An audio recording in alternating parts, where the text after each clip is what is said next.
Cinema தவிர பொது நலனிலும் சமூக அக்கறையுடன் செயல்பட தொடங்கியுள்ளார் நடிகை சமந்தா.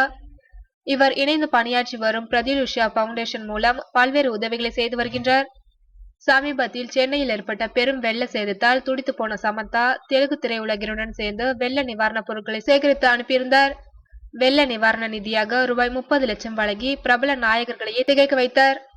அனைவரும் நலமுடன் இருக்க வேண்டும், அடுத்தவர்களுக்கு உதவ வேண்டும் என்று சமூக அக்கறையுடன் செயல்பட்டு வருகின்றார். இது குறித்து சமந்தா கூறுகையில், நாட்டில் வறுமை ஒழிய வேண்டும், கொடிய நோய் வராமல் இருக்க வேண்டும், வாழும் காலத்தில் மற்றவர்களுக்கு இயன்றவரை உதவி செய்ய வேண்டும், பிறருக்கு உதவுவது நமது கடமை, அதைவிட பெருமை எதுவும் இல்லை. இதை அனைவரும் கடைபிடித்தால் மன நிறைவுடன் வாழலாம் என்று அவர் கூறியுள்ளார்.